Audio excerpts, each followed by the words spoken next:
하나님의 말씀은 요엘. 자, 이번 주간에는 이제 요엘서를 공부합니다. 요엘 1장 1절에서 12절 교독합니다. 부드엘의 아들 요엘에게 임한 여호와의 말씀이라. 늙은 자들아, 너희는 이것을 들을지어다. 땅의 모든 주민들아, 너희는 귀를 기울일지어다. 너희 날에나 너희 조상들의 날에 이런 일이 있었느냐? 너희는 이 일을 너희 자녀에게 말하고 너희 자녀는 자기 자녀에게 말하고 그 자녀는 후세에 말할 것이니라. 팥종이가 남긴 것을 메뚜기가 먹고 메뚜기가 남긴 것을 너치가 먹고 너치가 남긴 것을 황충이 먹었도다. 취하는 자들아, 너희는 깨어 울지어다. 포도주를 마시는 자들아, 너희는 울지어다. 이는 단 포도주가 너희 입에서 끊어졌음이니. 다른 한 민족이 내 땅에 올라왔음이로다. 그들은 강하고 수가 많으며 그 이빨은 사자의 이빨 같고 그 어금니는 암사자의 어금니 같도다. 그들이 내 포도나무를 멸하며 내 무화과 나무를 긁어 말갛게 벗겼어 버리니 그 모든 가지가 하얗게 되었도다. 너희는 처녀가 어렸을 때에 약혼한 남자로 말미암아 굵은 벼로 동이고 애국함같이 할지어다. 소제와 전제가 여호와의 성전에서 끊어졌고 여호와께 수종드는 제사장은 슬퍼하도다. 밭이 황무하고 토지가 마르니 곡식이 떨어지며 새 포도주가 말랐고 기름이 다하였도다. 농부들아, 너희는 부끄러워할지어다. 포도원을 가꾸는 자들아, 곡할지어다. 이는 밀과 보리 때문이라. 밭의 소산이 다 없어졌음이로다. 포도나무가 시들었고 무화과 나무가 말랐으며 석류나무와 대추나무와 사과나무와 밭의 모든 나무가 다 시들었으니 이러므로 사람의 즐거움이 말랐도다. 하나님 아버지 은혜를 감사합니다. 오늘도 이제 요엘서로 또 하나님 뜻을 알 수 있도록 은혜를 베풀어 주시니 감사를 드립니다. 요엘서를 통하여 말씀하신 하나님을 잘 알게 하여 주옵소서. 예수님 이름으로 감사하며 기도드리옵나이다. 아멘. 자, 이제 우리는 이번 주간에부터 이 요엘서를 다음 주간까지 공부를 해서 요엘서는 아주 짧은 3장짜리로 구성되어 있는 짧은 선지서입니다. 자, 우리는 지난번에 출애굽기, 사사기 전부 역사서입니다. 역사서. 그러나 이 요엘서는 선지서입니다. 선지서. 그러니까 내용이 완전히 다릅니다. 역사서를 보는 관점하고 선지서를 보는 관점하고는 다릅니다. 자, 역사서는 자, 우리 성경을 교회에서 이걸 가르쳐야 되는데 이런 걸 모르니까는 우리가 읽을 때 정말 무식하게 읽었죠. 은혜를 받고 성경을 읽는데 막 요엘도 읽고 스가랴도 읽고 학계도 읽고 이런데 무슨 뜻인지 모르지만은 뭔가 되게 긴박하고 뭔가 되게 격정적인 그런 뭐 하나님 막 이랬다 저랬다 하고 막 호들갑 떠는 것 같은 그런 내용들이 나오는데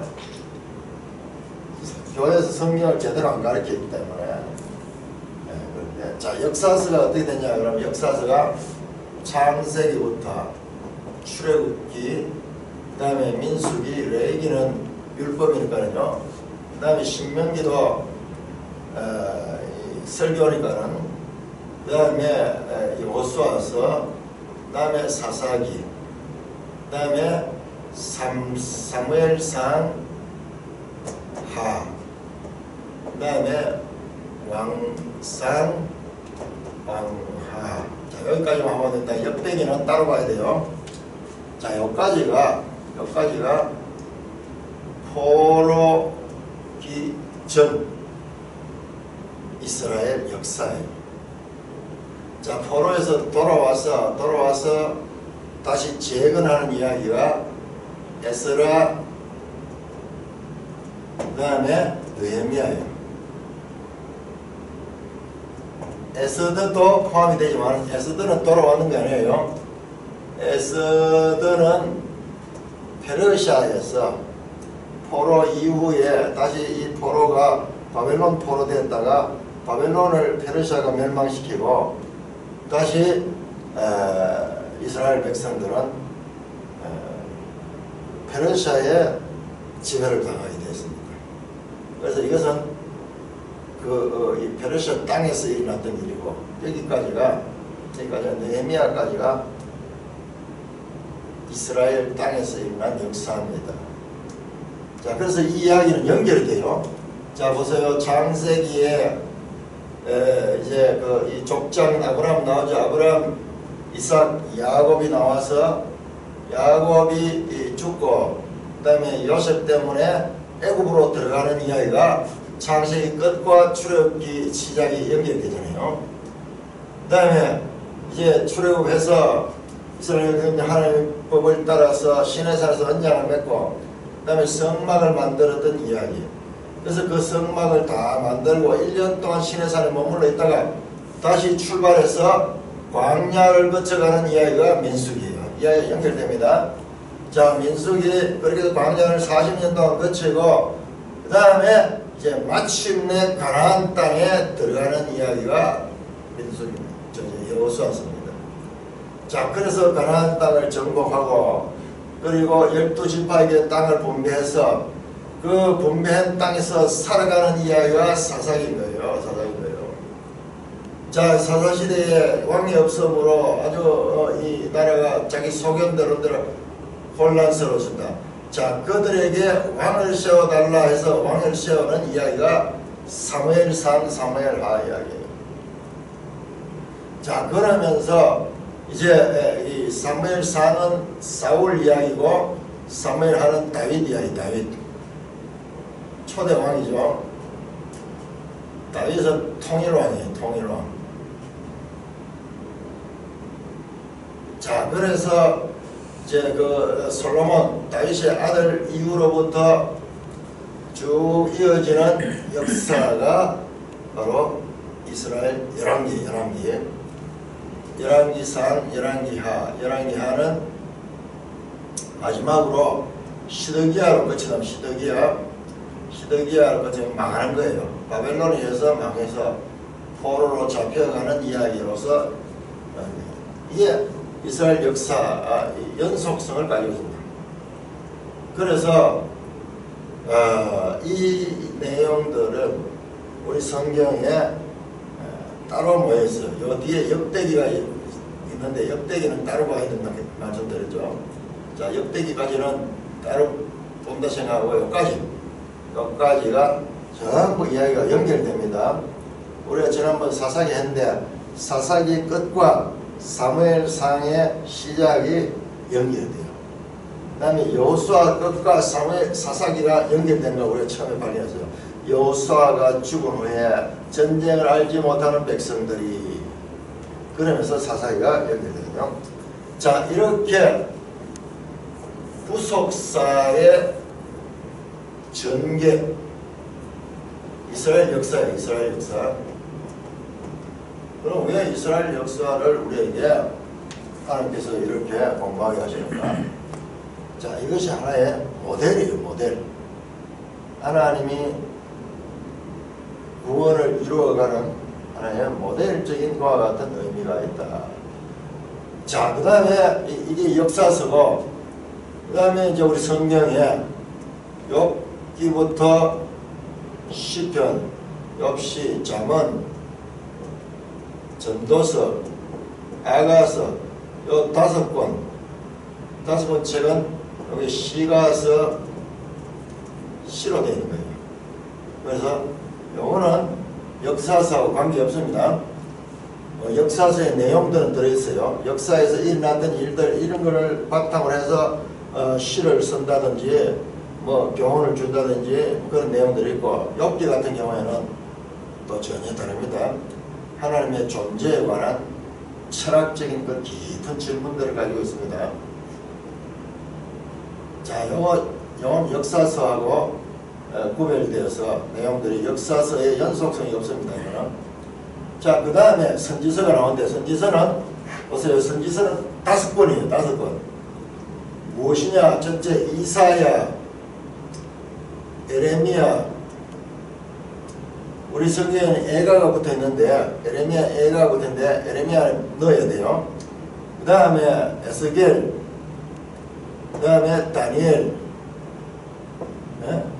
이렇게 선지서가 있고, 그 다음에 5번째는 뭐냐 하면 이게 소선지서예요. 소선지서 12권, 한 권이에요. 12권으로 되어 있지만은 이것이 한 권으로 되어 있어요. 마치 모세오경이 창, 출, 레, 민, 심, 창세기, 출애굽기, 레위기, 민수기, 신명기, 그래서 오경이라고 하죠. 그러듯이 마찬가지로 여기에 대응해가지고 선지서도 이사야, 에레미야, 에스겔, 다니엘, 소선지서 5선지서예요. 이렇게 대응하도록 되어 있어요. 소선지서 12권인데 짤막짤막하고 또 긴 것은 호세아 같은 14장까지 되니까는. 자, 그런데 여기에 한 권의 책으로 되어 있습니다. 자, 이름 성경이 이제 다 이야기되는 거예요. 다 이야기합니다. 자, 그러면은 이 선지서는 우리가 어떻게 봐야 되느냐? 선지서는 이 역사서의 맥락에서 봐야 돼요. 예를 들면 이사야서 같으면은 열왕기 이 시대와 연결됩니다. 에레미야는 열왕기 하 끝부분, 에스겔은 마찬가지로 포로기 이 시대와 연결됩니다. 다니엘은 포로기에 연결되어 있죠. 그 다음에 소선지서는 이런 것과 마찬가지. 소선지서는 12권의 폭이 좀 넓습니다. 어떤 것은 BC 800년에서 400년까지 폭이 넓습니다. 자, 소선지서는 그럼 왜 이렇게 산만하게 되어 있는가? 내가 설명해 줄 테니까는. 자, 일단은 우리가 선지서를 대할 때는 반드시, 자, 요거 딴 거 다 지워버리고 성경을 우리 교회가 바로 가르쳐야 되는데, 그냥 설교만 하고 성경을 안 가르치니까는 성경이 하나님 말씀인데 설교를 안 간다. 하나님 말씀을 가르치는 거잖아요. 그런데 그 한편에 좋은 설교를 하기 위해 가지고 그게 중요한 게 아니거든요. 그건 사람이 아니잖아요. 하나님 말씀을 스스로 우리가 교인들 읽을 수 있도록 가르쳐야 돼요. 자, 이걸 볼 때는 어떻게 봐야 되나? 반드시 이사야 볼 때는 이 시대가 있어. 자, 이사야 1장 1절 한번 열어보세요.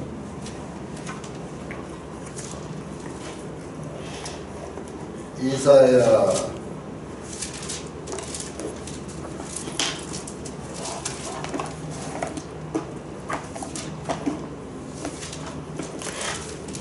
1장 1절.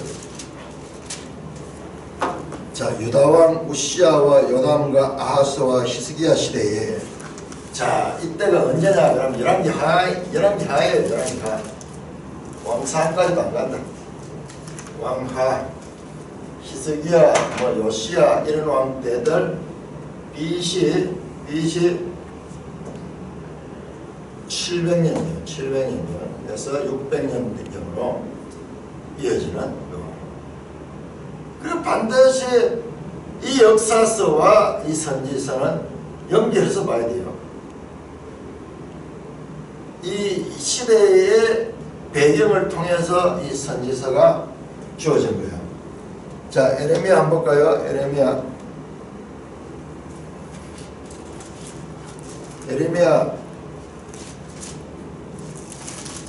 1장 1절. 베냐민 땅 아나도 제사장 힐기야의 아들 에레미야의 말은 아몬의 아들 유다왕 요시야가 다스린 13년에 요시야 왕은 열왕기하 23장부터 나와요. 그러니까 BC 600년 에스겔 언젠가 한번 보세요. 포로 때예요. 에스겔은 포로 때. 자, 에레미야 에스겔 1장 1절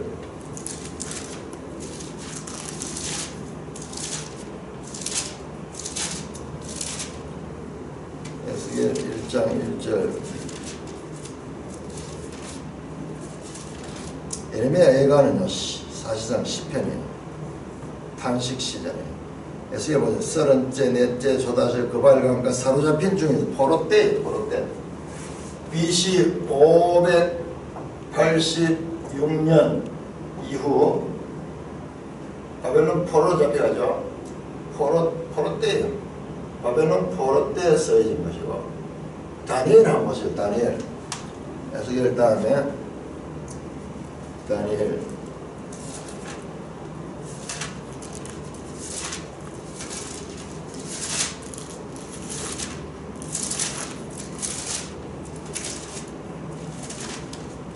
다니엘 1장 1절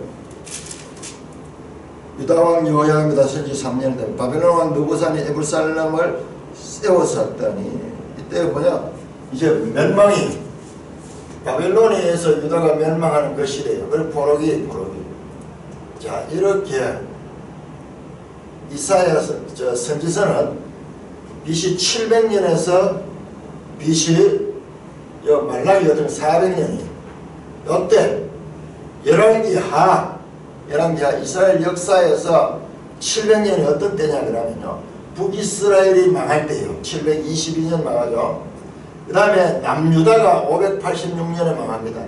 그럼 하나님께서 집중적으로 이스라엘에게 하나님 선지자를 보내가지고 회개하라고 선지자를 통해가지고 말씀을 주신 거예요. 하나님이 지금 비상조치예요. 비상조치. 그래서 결과적으로 회개하지 않으니까는 망하고 포로로 잡혀가는 이야기 꼴리고요. 그러니까 성경은 이스라엘 역사를 통해 가지고 뭘 보여주는 이 포로 잡혀간다는 것이 신약에 가면 이게 죄의 포로예요. 죄의 포로. 죄의 포로 됩니다. 뭐 여러 나라들 바벨론에서 하지만은 실제적으로는 본질적으로는 이 드러난 이 외부의 역사지만 본질적으로는 죄의 포로에서 어떻게 다시 해방시켜 주잖아요. 다시 포로를 마치고 돌아오잖아요. 이 이스라엘 역사를 통해서 하나님의 구속사의 전개가 어떻게 이루어진가를 보여주는 거죠. 그래서 에스라가 오면은 그런 말씀을 가르치고 그 다음에 성전을 다시 짓고 소선지사는 뭐 이야기 다 나와요. 학계 스가랴 성전 짓는 애 돌아와서 성전 짓고 느헤미야 성벽을 짓고 그래서 회복하는 이야기로 끝이 나면 그러고 끝입니다. 어쨌든 성전도 신통찮고 돌아와서 나라도 회복했지만 그 이후의 역사도 지리멸렬해져. 이스라엘 역사를 통해서 하나님은 뭘 보여주느냐 하면은 인간이 이와 같이 죄의 포로가 됐다. 그와 같은 그렇게 되면은 멸망하게 돼요. 멸망하지 않도록 선지자를 보내가지고 깨우치고 돌아오라고 그렇게 깨우치는 내용이 선지서입니다. 자, 소선지서 대해서 우리가 봤는데 이 제일 어려워요. 소선지서. 자, 우리가 이런 거는 제대로 공부를 해야 되는데 이거 없이 그냥 맨땅에 헤딩하는 거 얼마나 무식하게 봤는지 몰라요. 자, 우리 매일성경 134쪽을 보세요. 요엘서 어떻게 묵상할 것인가. 이런 걸 기본으로 다 알아야 되는데 이런 거 없이 그냥 보면은 자, 먼저 들어가는 말 오늘날 소예언서 연구는 12권의 소예언서가 아무렇게나 배열된 것이 아니라 의도적으로 배열되어 통일되고 일관된 신학을 보여준다는 주장이 탄력을 받고 있다. 이 12권이 한 권으로 되어 있단 말이야. 통일되어 있는 거예요. 자, 우리 한번 볼까요? 호세아부터 이제 호열암 이렇게 나오죠. 호세아부터 시작해서 저 말라기까지 12권의 순서가 이어지는데 이 12권의 배치 순서가 의도적이에요. 그러면은 배치 순서가 역사적인 순서에 따라 되어 있는가? 그런 것 같으면서도 그렇지 않아요. 자, 이걸 잘 알아야 됩니다. 사실상 호세아 소선지서는 호세아부터 시작해서 오열 그 다음에 암 쭉 해서 말라기까지 사실상은 시간이 보면 요거는 BC 한 700년 정도 될 거예요. 자, 요거는 BC 400년이에요. 크게 보면 한 300년, 400년 정도 되는 여기도 시간 순서로 되어 있어요. 시간 순서로 되어 있는데 그러면서도 시간 순서가 아니에요. 시간 순서가 아니라 자, 이런 걸 잘 봐야 돼요. 이런 게 정말 중요한 거예요. 자, 오늘 우리가 봤던 요엘서를 한번 보세요. 자, 호세아서 먼저 봅시다. 자, 호세아는 우시아와 요담과 아하스와 히스기야가 이어서 유다왕이 된 시대에 요 BC 700년, 600년이잖아요. 어때요? 그때잖아요. 그러니까는 호세아 시대가 요 활동에 있는 요 시대예요. 자, 그런데 오늘 요엘서를 보세요. 요엘서는 1장에 뭐가 나오냐? 그게 안 나와. 버드에랴를 요엘에게 임한 여호와의 말씀이라. 연도가 안 나옵니다.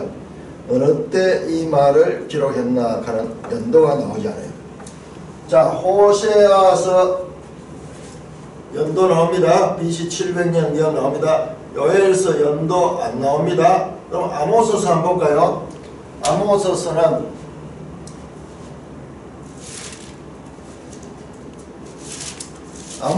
또 연도가 나옵니다. 아모스 유다왕 우시아 시대, 우시아 왕 BC 600년대 왕입니다. 그러니까 600년대 700년대 이때 왕입니다. 자, 연도 나오죠. 그 다음에 아모스 다음에 요나를 보면은 요나 뭐 아미떼 아들 여호와의 말씀 아미떼 요나에게 임하니라. 이거 연도가 또 안 나와요. 어느 왕 때 썼다. 그 다음에 그 앞에 나오는 오바댜 한 장짜리는 오바댜도 없어요. 오바댜의 묵시라 그러면서 무슨 왕 때 기록이 됐다 이렇게 안 나옵니다. 오늘 우리는 그냥 뭐 2001년 뭐 이런 식으로 이야기하지만요. 우리 어른들 때만 해도 전부 왕연호를 썼어요. 그 일본 같으면은 소화 몇 년, 그래 하면서 다 쓰고 우리나라 같으면은 무슨 왕 몇 년, 그게 연호예요, 연호. 그러니까는 최근에 와서 이제 세계 공통으로 이런 연호가 쓰고 있지만은 무슨 왕 몇 년, 무슨 왕 몇 년, 세종 몇 년, 전부 그렇게 돼 있잖아요. 연도가 없어. 오바댜 없어. 그 다음에 요나도 마찬가지 없어. 아미떼 아들 요나입니다. 그 다음 미가는 있습니다.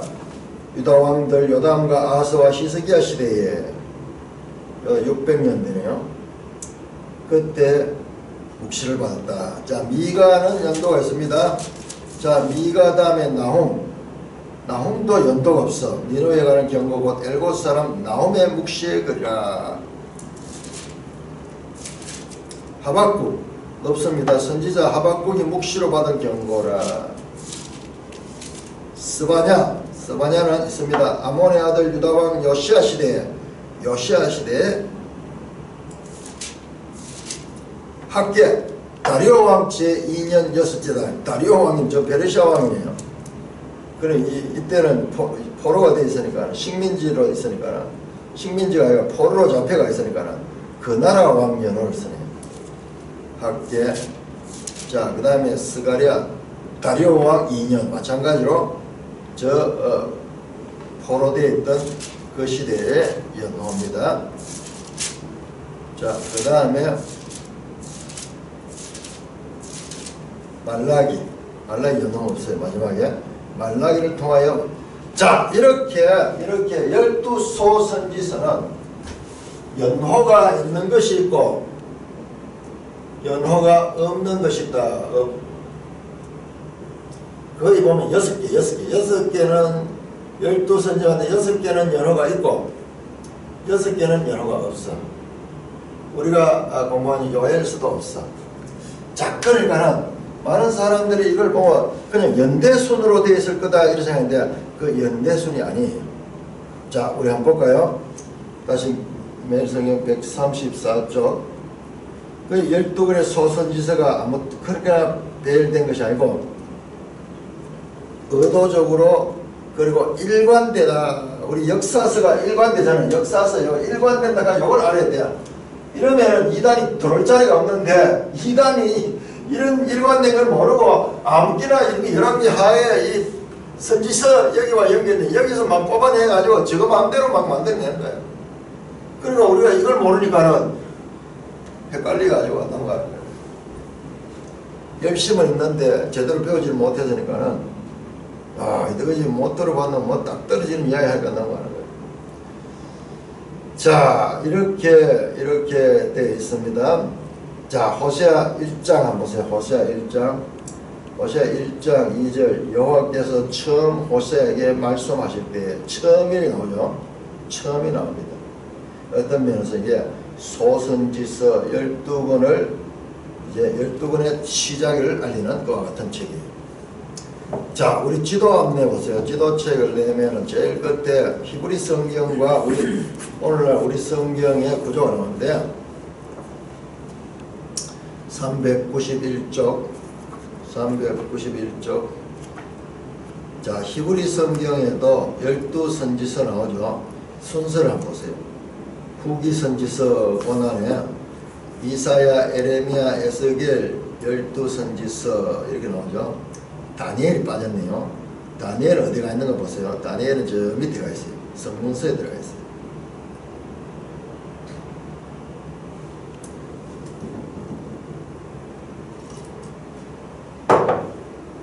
자, 순서 보세요. 12선지서 순서가 우리 한글 성경에 나오는 거하고 똑같아요. 오세아, 요엘, 아모스, 오바다, 요나, 미가, 나훔, 하박국, 스바냐, 학계, 스가랴, 말라. 이 12소선지서는 서로 연속성을 가진 그와 같은 책이다. 이거 이제 최근에 이제 학자들이 성경을 연구하면서 발견했는 거예요. 자, 호세아 14장 한번 열어보세요.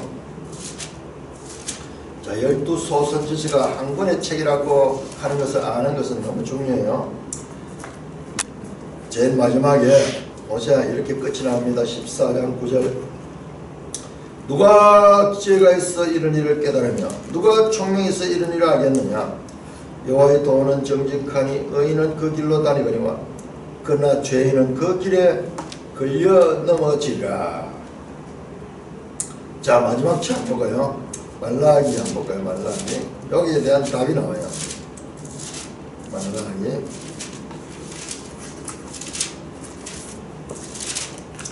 말라기 3장 17절 18절. 만군의 여호와가 이르노라. 나는 내가 정한 날에 그들을 나의 특별한 소유로 삼을 것이요 또 사람이 자기를 섬기는 아들을 아낌같이 내가 그들을 아끼고 그때 너희가 돌아서 의인과 악인을 분별하고 하나님을 섬기는 자와 섬기지 않는 자를 분별하라. 누가 알겠느냐? 누가 깨닫겠느냐? 그때 너희가 알게 될 것이다. 이렇게 수미상관을 이루고 있습니다. 말라기 4장은요, 4장은 시, 따로 시니까는 빼버리면 말라기 3장 여기. 그래서 깊이 연구를 해보니까는 이 12소선지서가 연결이 되어 있다. 우리 성경에 사실 제일 어려운 부분이 이 12 소선지서거든요. 짤막짤막하면서 갑자기 막 배경을 모르니까는 근데 막 격정적인 이야기들이 막 쏟아나오죠. 하나님이 막 울그락불그락 막 용서 못하겠다 하고 막 매를 대고 때리려고 하고 또 막 이러면서 또 울면서 돌아오라고 하고. 자, 이 선지서의 특징이 뭔가? 집중적으로 지금 곧 이제 망한다. 망하기 전에 선지자를 보내가지고 너희가 돌아오라, 회개하라. 그것을 가르쳐주는 내용입니다. 궁극적으로는요, 소선지서가 뭘 가르치냐 그러면은 보세요. 거기에 5째 절 소예언서의 핵심 메시지를 말한다면 종말의 메시아의 출현으로 새 언약이 체결될 것이다. 자, 이것은 뭐냐 그러면은 암담하죠. 선지서 멸망을 나타내는 것이고 멸망에 대한 말씀이니까는 그리고 인간의 어떤 죄인됨, 사사기에서 봤듯이 죄성이 드러나죠. 그러니까 이게 가리키는 뭐냐 그러면은 장차 오실 새 언약 시대를 가리켰다. 새 언약. 자, 이거 에덴약 시대거든요. 여기 출애굽기에서 구약 에덴약 신해산 언약을 맺었잖아요. 자, 그 약속을 가지고 살았는데 좀 망하는 거예요. 망하는 거예요. 그러니까 이 선지를 통해서 사람을 어쩔 수 없다. 그러면서 새 언약인데 이 새 언약이 바로 예수 그리스도. 자, 요거 말하면 안 됩니다. 그리고 성령 강림이 강림. 새 언약입니다. 십자가에서 우리의 모든 죄를 사하시고 죽으시고 부활하시고 성천하셔서 보좌 우편에 앉아서 성령을 보내주셨다. 이게 사도행전 2장이에요. 여기에 복음서예요. 복음서.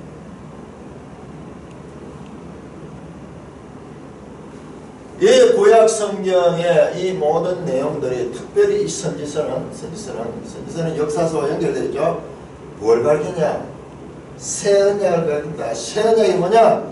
에레미야 31장 31절 33절 나오시지. 보라, 날이 이르니 내가 이스라엘 집과 새 언약을 맺을 것이다. 그것은 옛날 모세와 맺은 것과 달리 이제 내 법을 너희 속에 두고 내 이 말을 너희 속에 둘 것이다. 에레미야 31장 31절 33절 그 다음에 에스겔 같은 선지자죠. 자, 에레미야, 에스겔 전 포로시대와 연결된 선지자입니다. 에스겔 36장 25절에서 뭐 이야기했냐? 새 영을 보내겠다. 영. 새 영. 성령이에요. 왜 새 영인가? 구약에도 성령이 나왔잖아요. 사사기 보니까는 성령이 임했잖아요. 그래서 삼손이 능력도 받고 입다도 영을 힘입었잖아요. 그런데 그 영과 다른 것은 이 새 영은 마음속에 들어오는 영이에요. 마음을 찢고 마음의 할례를 행하고 그 마음속에 성령이 들어와서 내주하는 성령이에요. 자, 그것은 일시적으로 어떤 사건 때 임해가지고 큰 능력을 나타냈지만 새 영은 우리 속에 들어와서 우리 속을 우리를 통치하고 우리를 다스리는. 그러면 성령이 우리 속에 계시니까는 우리가 성전이 되는 거예요. 성전이라는 건 뭐냐? 하나님이 계시는 곳이 성전이잖아요. 삼위일체 성령 하나님이 우리 속에 계시니까 우리가 성령인 거예요. 그걸 사도 바울이 너희가 하나님의 성령이 너희 안에 거한 줄 알지 못하냐? 너희는 하나님의 성전이다. 고린도전서 3장 16절 그리고 고린도전서 6장 19절 그 말씀하는 거예요. 또 말씀하는 거예요. 모든 것은 예수 그리스도를 가리켜. 새 언약은 예수 그리스도를 가리켜. 그래서 이제는 이때는 율법을 지켜서 구원을 받는 길이 있었지만 율법을 지키지 못해 사람들이. 그래서 하나님께서 이제는 누구든지 성령을 가지고 예수 그리스도를 믿게 하시고 믿음으로 구원받을 수 있는 그 시대가 바로 새언약 시대, 이게 신약이에요. 신약.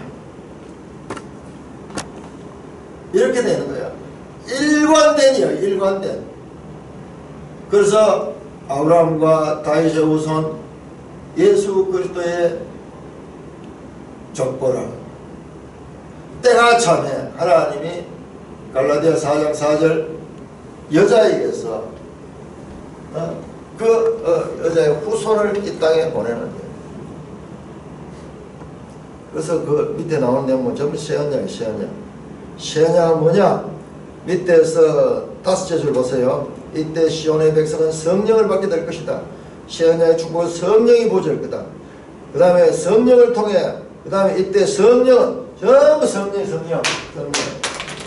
새언약 시대는 성령의 시대고 이것이 교회 시대예요. 교회 시대. 교회는 성령으로 시작이 된 것이고, 그리고 그래서 사도 바울은 성령의 열매를 맺으라. 자, 이와 같은 것을 가르치고 있다. 그래서 이 요엘서도 후반에 가면은요, 바로 이걸 가르쳐요. 유명한 내용이 나오잖아요. 그리고 이 요엘서가 바로 사도행전 2장에 베드로가 오순절 설교할 때 제일 먼저 인용하는 성경이 바로 요엘서 2장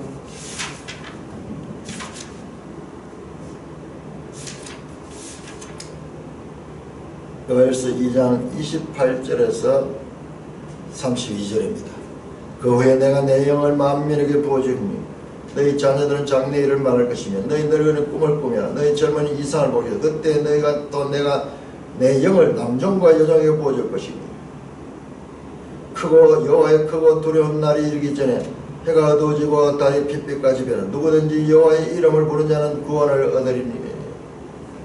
이 유명한 말씀이 바로 이 말씀을 인용해서 베드로가 바로 예수 십자가 사건으로 이루어진, 그리고 성령의 시대, 교회 시대, 이제 땅끝까지 복음이 전파되면 유대인이나 이방이나 구별이 없는 그와 같은 하나님의 구원 역사가 펼쳐지는 새로운 시대가 오게 되는 거죠. 이렇게 구성이 되어 있어요. 이렇게 성경이. 자, 다시 본문으로 돌아옵니다. 자, 그러면 요엘은 어느 시대에 활동했는가? 여기 연도가 안 나오죠. 그래서 요엘서에 대해서는 어떤 사람은 뭐 가장 오래된 선지서다 그렇게 이야기도 하기도 하고, 어떤 사람들은 포로 후의 것이다 그렇게 이야기를 하는데, 우리가 보는 아주 좋은 성경 Q&A 성경에는 BC 835년경으로 추정됩니다. 가장 오래된 선지서로 되어 있어요. 그런데 최근 연구에서는 그것이 변합니다. 우리 지도를 한번 볼까요? 지도 205쪽.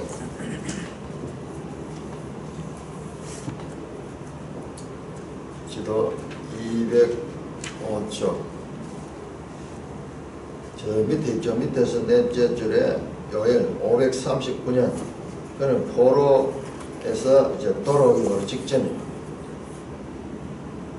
포로에서 돌아오는 것이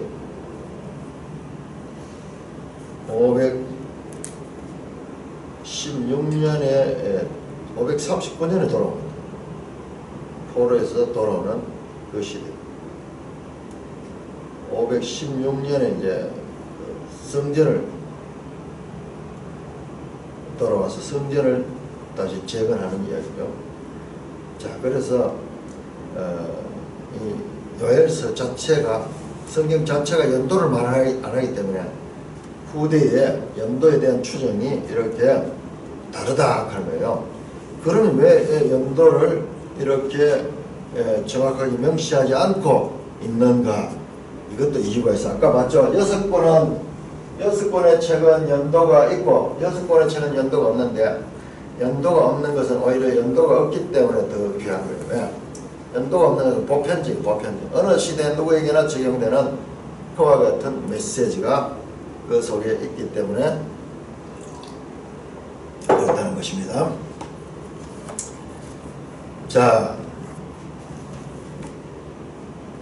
요엘이라는 이름의 뜻은 교육하는 게 이게 여호와예요. 여호와.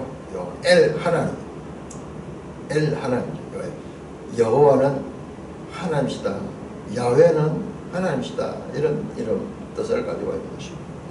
자, 우리가 1장 1절 12절까지 읽었는데 이 내용은 어떤 내용이냐 그러면 우리가 막 여기를 너무 이해를 하려고 그렇게 막 생각할 거 없어요. 그냥 읽으면 돼요. 읽으면 그대로 느끼는 감정 그대로예요. 뭐냐? 지금 여기에 큰 재난인데 우리는 이걸 잘 모르는데요. 이 메뚜기 재난이 이 중동 이런 지역에는 그 아주 큰 그런 재앙이 메뚜기 떼가 한번 지나가면은 완전히 남는 것이 하나도 없어져요. 푸른 것은 다 갉아먹어버리고 때가 어마어마한 때가 지나가는 것이 있는데 우리는 이해가 도저히 안 되죠. 옛날에 그 펄벅의 대직 하는 데 보면은 그 중국을 배경으로 쓴 소설이잖아요. 거기에 보면 이게 나오니까는 그걸 통해서는 조금 알 수 있을까? 지금 오늘 이 본문에 나오는 것은 뭐 특별한 영적인 의미가 아니고 지금 이스라엘이 큰 자연재앙으로 인해서 피해를 보고 있어서 그래서 즐거움이 없는 거예요. 포도나무가 시들었고 12절에 무화과나무가 말랐으며 석류나무와 대추나무가 이게 뭐야? 우리가 다 먹는 거잖아요. 이게 없어지니까는 메뚜기 떼가 와서 다 썰어버리니까는 먹을 것이 아무것도 없으니까는 사람이 먹을 것 없으면은 뭐 어떤 즐거움도 있을 수 없어요. 이건 기본이야. 인간의 삶의 기본인데 사람의 즐거움이 말랐다. 근데 왜 이런 일이 일어났는가? 우리 말씀을 보게 되면은 사사기에서 나왔듯이 이스라엘 백성들이 하나님을 떠나서 이와 같이 죄 가운데 있으니까는 그 징계, 하나님의 징계가 있다. 자, 그러면은 징계에서 끝나는 것이 어떻습니까? 백성들은 회개하고 부르짖으면은 하나님께서 다시 구원해 주셨죠. 같은 구조예요. 같은 구조. 자, 일단 먼저 4절에 보니까는 팥종이가 난 것을 메뚜기가 먹고 메뚜기가 난 것을 너치가 먹고 너치가 난 것을 황충이 먹었다. 이거 맨 전부 다 이 메뚜기 같은 그런 종류인데 그냥 막 완전히 다 먹어버린 거야. 남은 게 아무것도 없는 거야. 이런 위기의 시대다. 5절입니다. 취하는 자들아 너희는 깨어울지어다. 포도주를 마신 자는 너희는 울지어다. 이는 단 포도주가 너희 입에서 끊어졌으니 다른 한 민족이 내 땅에 올라왔습니다. 그들은 강하고 수가 많으며 그 이빨은 사자 이빨 같고 그 어금니는 암사자의 어금니 같다. 요 계시록에 이런 게 나오잖아요. 자, 계시록은 구약 성경과 연결되어 있습니다. 그거 없이 그냥 막 이상한 해석을 해버리는 거는 그런데 이게 뭐냐 그러면은 마치 전쟁을 치르듯이 그렇게 이 자연재해로 인해 가지고 다 나무가 7절에 그들이 내 포도나무를 멸하고 내 무화과나무를 걸고 말갛게 벗겼어 버리니 그 모든 가지가 하얗게 됐다. 가지까지 다 껍질까지 다 먹어버려.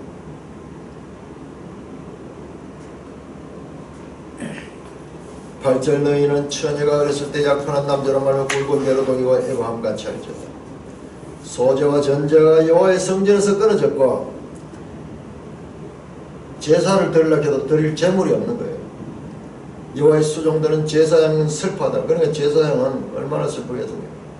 자, 여기서 여호와의 성전이라는데 이 원어는 베이트 야훼, 베이트 야훼, 베이트가 집이에요. 집, 성전은 아니고 여호와의 집이, 여호와의 집이 House of the Lord.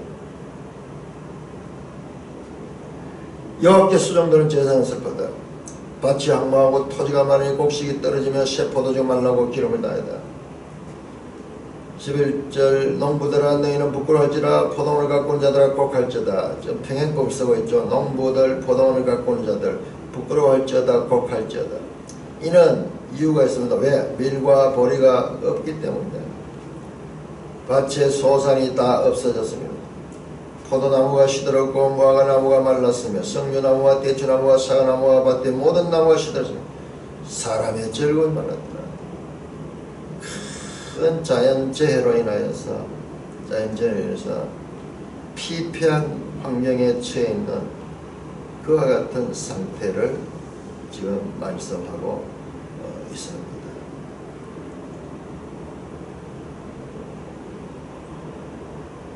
자연의 재앙을 통해서 전쟁의 재앙도 무섭지만은 이 자연 재앙도 얼마나 무섭으면 더 무섭죠.